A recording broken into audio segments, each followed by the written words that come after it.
I'm Rachel Martin. I'm 32, a freelance wedding designer in Seattle. And last Saturday, while overseeing every detail of my sister's perfect wedding, my parents quietly stole $9,200 from my savings. They did it like it was nothing, like taking something that already belonged to them. And maybe that's what hurts the most, that in their eyes it did. That night, I was in heels for 12 hours, directing florists, calming the bride, and chasing down last minute linen issues. I hadn't eaten since breakfast, hadn't sat down since noon. At around 9:30 p.m., I ducked into a back room to breathe for the first time, and for some reason I pulled out my phone. The reception was still loud outside, a swirl of clinking glasses and laughter, while I stood there alone staring at a bank notification that didn't make sense. Transfer completed, $9,200, to Susan Martin. It was labeled Wedding Final Detail. At first, I thought maybe I'd made a mistake, scheduled something, tapped something wrong during one of my many sleep-deprived vendor calls. I refreshed the screen 3 times, but there it was, the timestamp. Right when I'd been giving the DJ his set list, my phone was sitting in my purse on the gift table, zipped up behind a stack of monogrammed thank you cards. I didn't say anything that night. I helped pack up glass centerpieces and loaded boxes into the valet's closet. I smiled through family photos, even fixed a boutonniere that had fallen off one of the groomsmen. But inside, something cracked open that I've spent years trying to keep shut. This wasn't the first time I'd felt invisible. It was just the first time they made it this clear.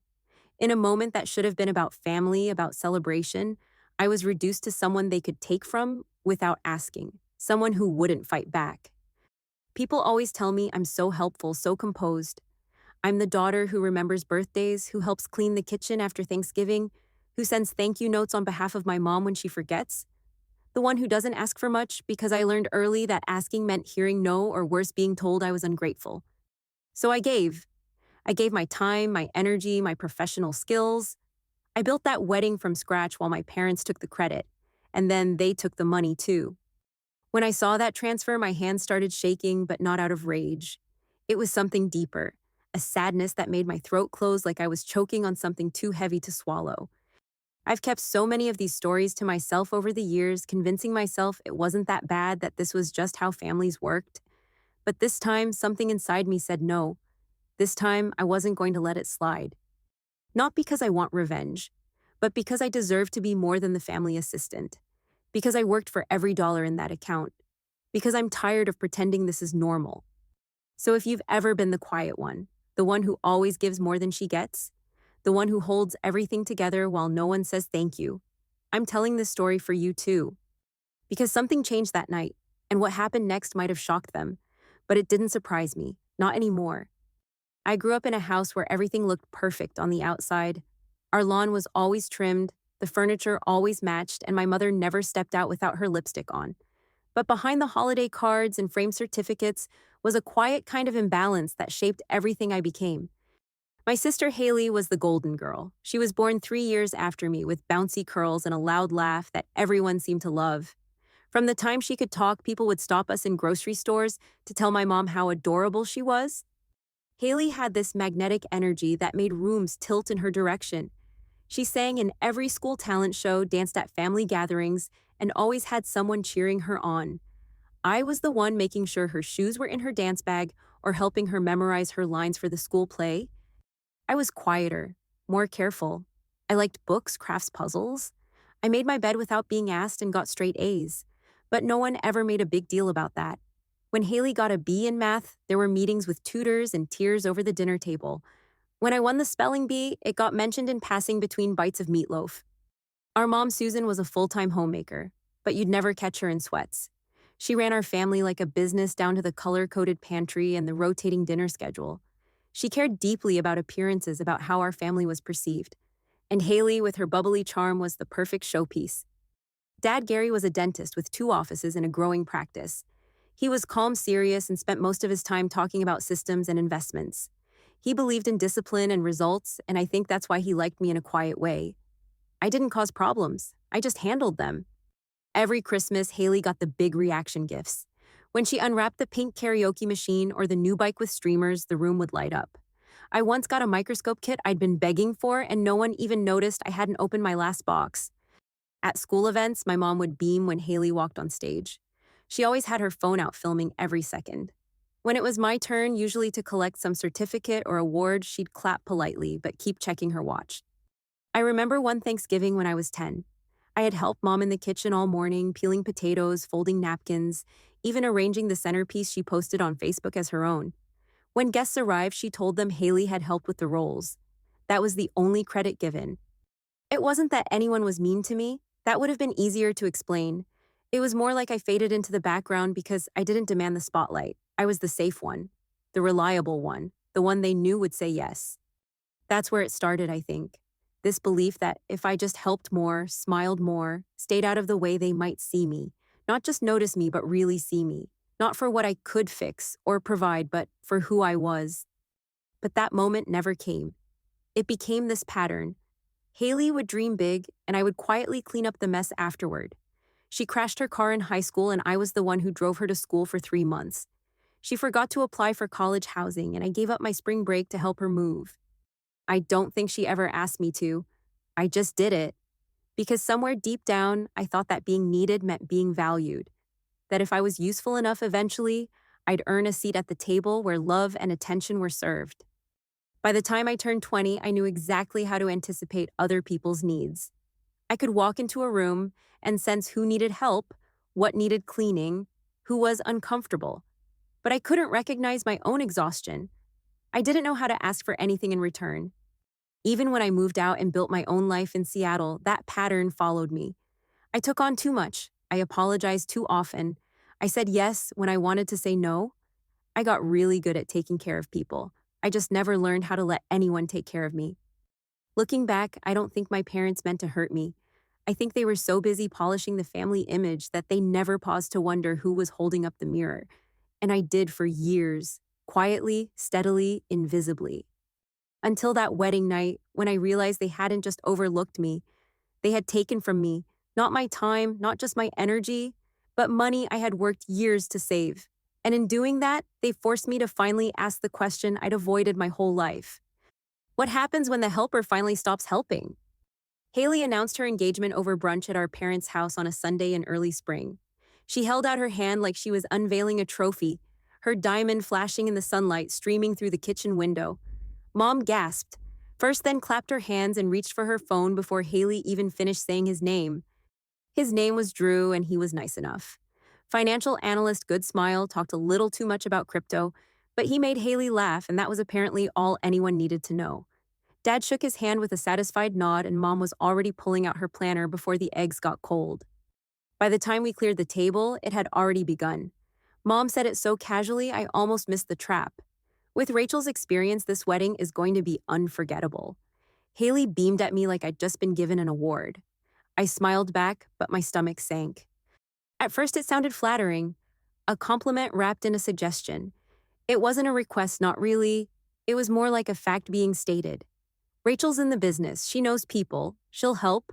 And of course, I said yes, because what else was I supposed to say? The next week, I got a group text from my mom and Haley with 3 potential venues, none of which they'd visited. Can you check these out this weekend? Haley had a brunch and Mom had yoga. I spent my Saturday driving across town, taking photos, collecting brochures, asking all the questions they hadn't thought to ask. Then came the florists.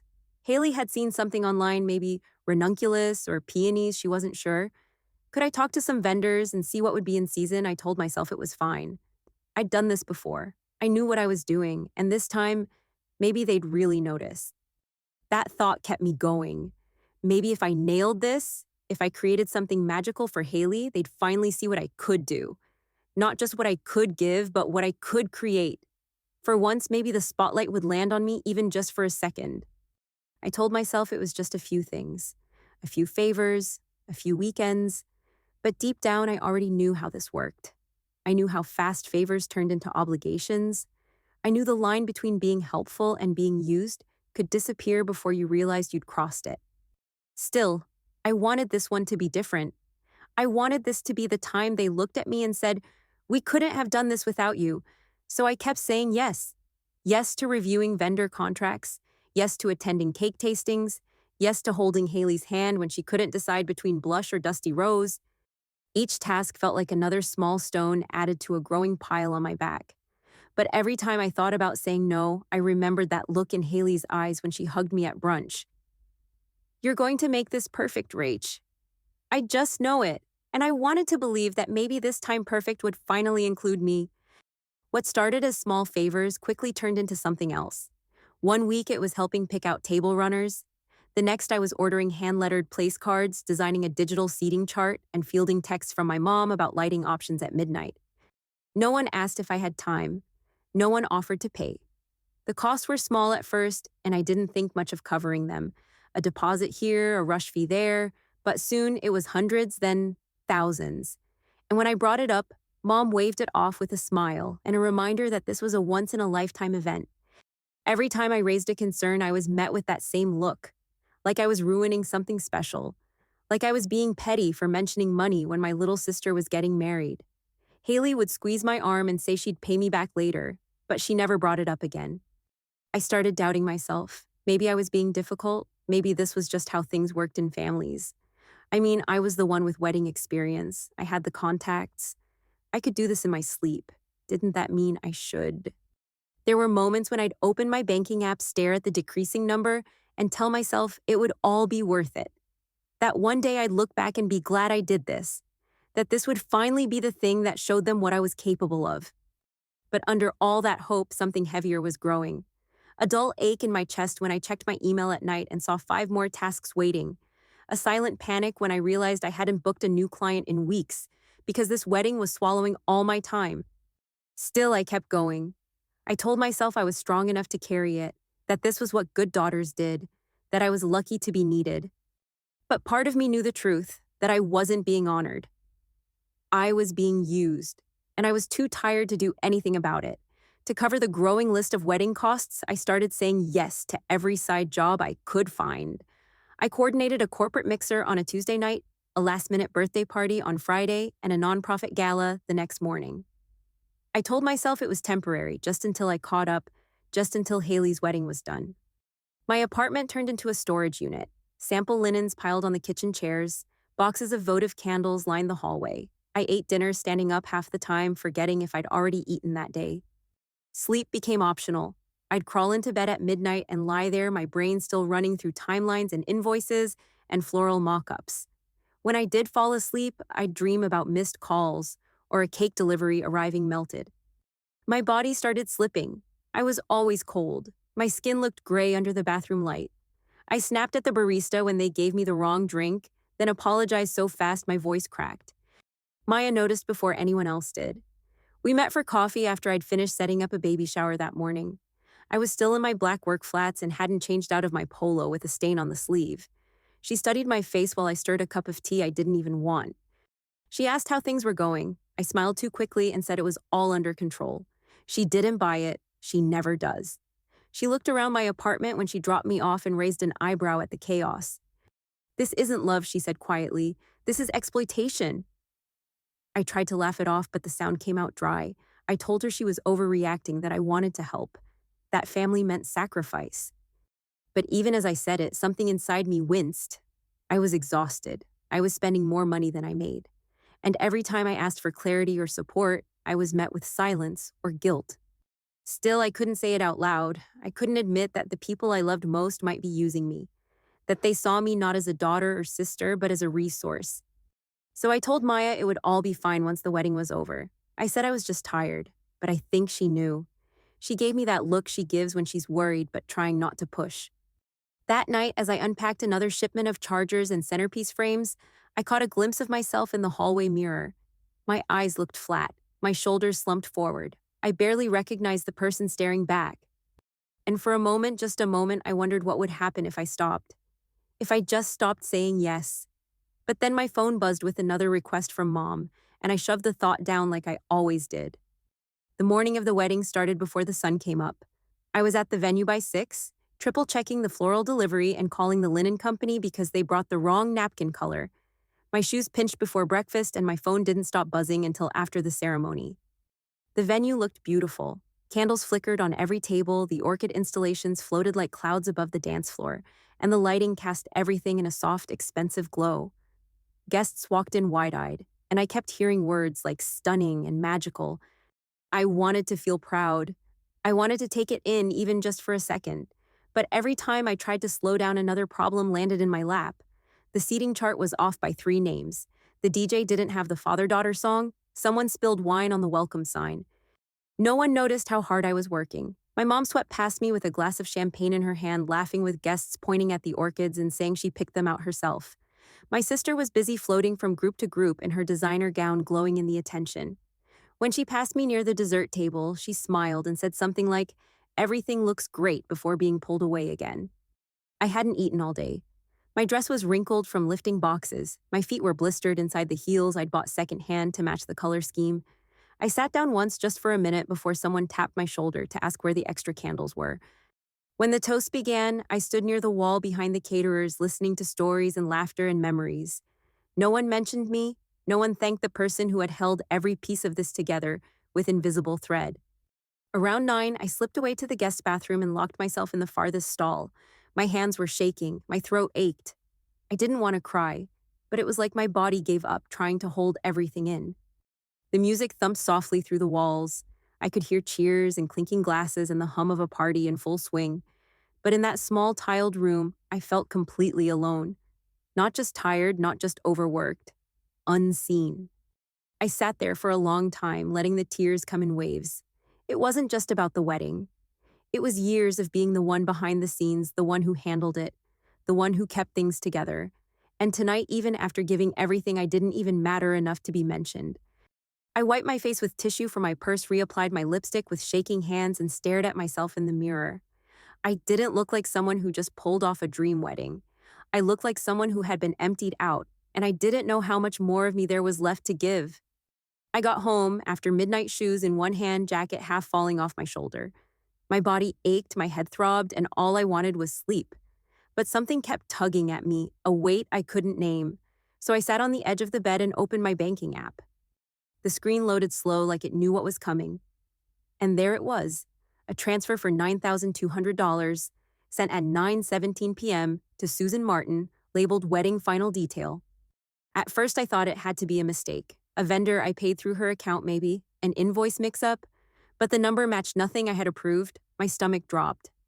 I felt it all at once, like a floor giving out beneath me. My hands started shaking as I clicked into the details. It had been made through my mobile app, using my login, my PIN. I stared at the timestamp. I wasn't even holding my phone then. It had been in my clutch on the vendor table while I fixed the candles near the stage. I called the bank, my voice thin and flat as I waited on hold, the wedding playlist still echoing in my head. When the rep picked up, I stumbled through the details. She told me the transfer had been authorized using my credentials, that unless I could prove it wasn't me, there wasn't much they could do. She asked if my phone had been in my possession the entire night. I said no. I tried to think who could have taken it, who would know how to get into my app, and then it hit me like ice water. My PIN. It was Haley's birthday, the number my mom recited by heart every year for cake orders and party favors. I remembered her pulling me aside during the reception, telling me I looked tired, saying it was almost done, then brushing something off with a soft laugh. "You really shouldn't worry about little things tonight." I had brushed it off too until now. I hung up the call and stared at the wall, my thoughts racing so fast they blurred. I wanted to scream, to throw something to make it all stop, but instead, I sat perfectly still. Because somehow, deep down, I already knew the truth. This wasn't an accident. This wasn't a misunderstanding. Someone I trusted had taken my phone, opened my app, and transferred my money as if they had the right. And the person who received it didn't even try to hide it. I should have felt rage, but all I felt was cold, like something inside me had snapped quietly without sound. And for the first time in my life, I didn't want to fix anything. I wanted answers. I didn't sleep that night. I sat at my kitchen table with my laptop open, the glow from the screen, the only light in the room. Around me were piles of receipts, printouts, half-empty water bottles, and a notepad scribbled with dates and numbers. I started collecting everything. The email confirming the floral upgrade, the Venmo screenshots from vendor deposits, the messages where mom asked me to cover something just temporarily. I wasn't even thinking about what I'd do with it all. I just needed the truth in front of me. By morning, I had a folder of evidence and a pounding headache. I texted my friend Danielle, a lawyer I'd known since college, and asked if she had time to talk. She met me at a coffee shop that afternoon, took one look at my face, and said to start from the beginning. I told her everything. From the first venue tour to the night I saw the money leave my account. I didn't sugarcoat anything. She didn't interrupt, just took notes and nodded with quiet focus. When I finished, she closed her notebook and said this was theft. Plain and simple. She offered to help me draft a formal demand letter. We listed every charge I had covered, every unauthorized transaction, every text that suggested pressure or expectation. Then she pulled out a blank police report form and slid it across the table. "You don't have to use this yet," she said, "but you should be ready." Her voice was calm, serious, and something in me shifted. This wasn't just about money anymore. It was about respect. It was about drawing a line I should have drawn years ago. I went home and bought a new folder, the kind with a clasp and a hard cover. I printed out everything and organized it by category. I put the demand letter in a separate envelope and labeled it in bold ink. Then I placed it all inside and set it on my nightstand. I stared at it for a long time. My hands were still a little shaky, my chest still tight, but underneath the fear there was something steady growing. For the first time, I wasn't going to wait for permission to protect myself. Tomorrow I would face them, not as the helper, not as the daughter who kept her head down, but as someone who had been wronged. And this time, I wasn't going to let it slide. The house looked exactly the same. Perfect lawn wreath on the door, fresh flowers in the foyer. It smelled like cinnamon rolls and expensive candles, and for a second I almost forgot why I was there. Everyone was gathered in the sunroom, champagne glasses, in hand plates of smoked salmon and quiche, balanced on their laps. My dad was reading the Sunday paper, my mom was recounting some story from the reception, and Haley was glowing all post-wedding bliss and honeymoon plans. I stood in the doorway for a moment before anyone noticed. My mom looked up and smiled too brightly, motioning for me to sit. I took the empty seat near the edge of the room plate, untouched folder in my bag. I listened to them talk about how perfect everything had been, how the orchids were breathtaking, how lucky Haley was to have such a beautiful day. I waited. I let them toast. I let them bask. Then when the room settled into that soft, satisfied quiet, I looked at my mom and said it like I was asking about the weather. "I noticed a bank transfer last night, $9,200, from my account to yours." The silence hit hard. My dad looked up slowly from his paper. Haley blinked, her smile flickering. My mom didn't speak at first, just tilted her head slightly like she didn't understand. I repeated it, said the amount again, said it was during the reception, said I hadn't authorized anything. My mom set down her glass and said I must be confused, that maybe it was a vendor expense I forgot about, that I was tired and emotions had been high. I said no. I said I had checked. I said it was made through my app with my login while I was across the room. My voice didn't rise, but the air in the room did, tighter, sharper. My dad cleared his throat, tried to pivot, asked if we could talk about this later, maybe privately. I said no. I said now was fine. Haley looked between us, frowning, something slowly dawning in her face. My mom finally said she didn't see the big deal, that everything had worked out, that the money went towards something beautiful, that I was being dramatic. I said theft wasn't beautiful, and I wasn't being dramatic. I was being robbed. Haley sat back in her chair, her fork dropping onto her plate. She asked if I had really paid for the orchids, for the open bar, for the lighting upgrades. I nodded. Her face went pale. My mom's voice sharpened. She said I was ruining a family moment, that I always had to make things difficult, that I should be grateful to be part of something so special. My heart pounded, but I didn't flinch. I reached into my bag and pulled out the folder. I set it on the table and let it land with a soft, heavy sound. I said I had receipts. I said I had screenshots. I said I was done being quiet. And for the first time, my mom didn't have anything to say. I opened the folder and pulled out the envelope. Inside was the letter Danielle had helped me write, printed on heavy paper. Every word, deliberate. I slid it across the table toward my mother and waited. My dad picked it up first. He scanned the first few lines and I watched the color drain from his face. His voice was low when he asked if this was real. I said yes. I said it listed the total amount I had spent, including the unauthorized transfer. I said it outlined the steps I would take if the money wasn't returned within 48 hours. My mom laughed, but it cracked in the middle. She called me dramatic, said no one would believe I'd actually call the police on my own parents. I looked her in the eye and said I already had the report filled out. It was in the folder, too. Her voice turned sharp, desperate. She said this would ruin the family's reputation, that I was blowing things out of proportion, that it was just money. I said it was my money, my work, my life that had been quietly drained while everyone else toasted champagne. My dad was still reading. He asked if we could talk about this calmly. I said I was calm. I had never been more clear. I told him I wasn't asking for a favor. I was demanding what was mine. And this time, I wasn't going to back down. Haley finally spoke. She looked at me with this stunned sadness and asked if I'd really covered everything. I nodded. She turned to our mom and said she never knew, that if she had, she never would have let this happen. Her husband Drew stood behind her. He said it wasn't right, that no one should have to fund a wedding they didn't agree to, and especially not without consent. I could see in his face that he meant it. My mother tried one last time. She said I didn't understand how hard things had been, that she had just wanted one perfect day for Haley, that she assumed I'd be okay with it. I said assumptions weren't permission, and perfect days shouldn't come at the cost of someone else's peace. My voice didn't shake. I didn't cry.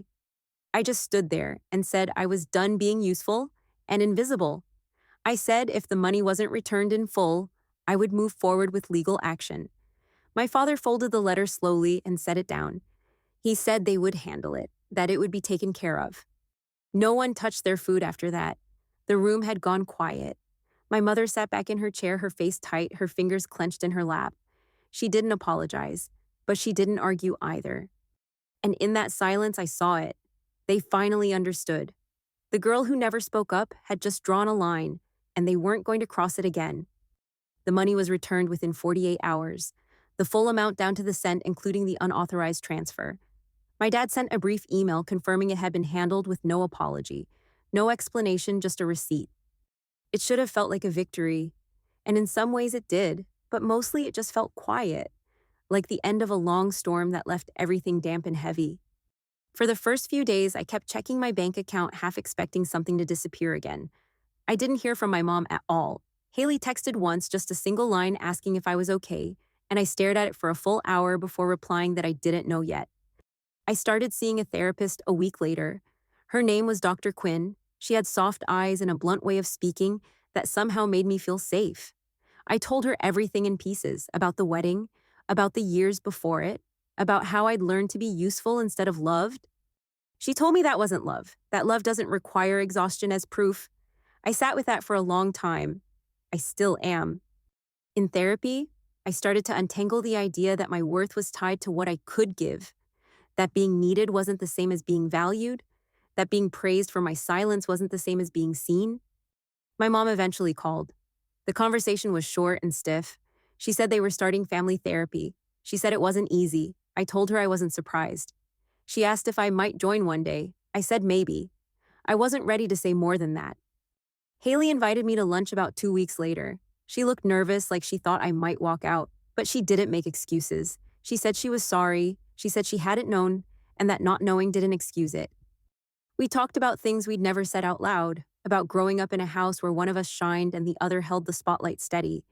She said she had benefited from it, and she knew that now. She said it wasn't fair. I told her I believed her, that I didn't want to stay angry, but I couldn't go back to how things were. She nodded. We both sat there in that new space between us. It wasn't perfect, but it was real. In the quiet, after everything, I started asking myself who I was without the approval I'd spent years chasing. I took days off without guilt. I said no, without a paragraph of explanation. I made meals for myself just because I wanted them, not because anyone needed feeding. I looked around my apartment and finally started to clear the clutter. The boxes, the fabric swatches, the old centerpieces I had kept in case someone needed them. I let it all go. For the first time in my life, I made room for myself. Not for my work, not for my family, just for me. And in that space, something unexpected started to grow. Not joy, not yet, but peace. A small, quiet peace. One that said I didn't have to earn love by disappearing. One that reminded me I never had to shrink to be accepted. I still have work to do. There are moments when the old guilt creeps in, when I feel the urge to apologize just for taking up space. But I'm learning. I'm healing. I'm beginning again. This time for me. The day I moved into my new condo, the sun was bright and the air felt soft, like spring had finally decided to show up. The space was small, but it was mine. No one else picked the colors or told me where the furniture should go. I chose soft blue walls for the bedroom and warm gold fixtures in the kitchen. I hung art that made me feel something. Not what looked expensive or matched a theme, just pieces that felt honest. For the first time, I didn't ask for opinions. I didn't send pictures to get approval. I walked through every decision with one quiet question: do I like this? It felt strange at first, like I was waiting for someone to correct me, but no one did. The silence was beautiful. A few weeks after settling in, I launched my own business, a boutique event service focused on meaningful celebrations. Not just weddings, but anniversaries, adoptions, retirements, recovery milestones. Real moments that deserved intention, not just decoration. I named it Root and Light. It was my reminder that every story has a beginning, and every beginning deserves to be honored. I designed the logo myself, simple and grounded, like the kind of life I was finally building. Clients came slowly, but they came. People found me through word of mouth. They liked that I listened more than I sold. They liked that I didn't upsell sparkle, but focused on meaning. I was finally doing work that reflected me, not what others wanted from me. Sometimes I caught myself still waiting for praise from people who never gave it freely, but it hurt less now. Their silence didn't shape me anymore. I thought about what it meant to have a home, not just walls and doors, but a place where I didn't have to shrink, where I could sit in the quiet and not feel erased. This condo with its mismatched mugs and windows that rattled in the wind gave me more comfort than my childhood house ever did, because I made it without anyone's permission. There were still hard days, days where I doubted myself or felt the old guilt creeping back in. But now I had tools, I had space. I had a version of myself that didn't disappear every time someone else raised their voice. I no longer built my identity around what I could do for others. I built it around who I was when no one was looking. I was no longer the girl who waited in the wings holding up the spotlight. I was no longer the daughter who stayed quiet to keep the peace. I was the woman who walked away when enough was enough, who spoke up, who stood her ground, who turned pain into purpose. And in that quiet condo with the soft light drifting in and the hum of a new life just beginning, I finally understood what it meant to feel free. If you've ever felt like the only way to be loved was to stay quiet, to give more than you had, or to keep peace at the cost of yourself, I want you to know you're not alone. I see you, and I hope my story helps you feel a little more seen too.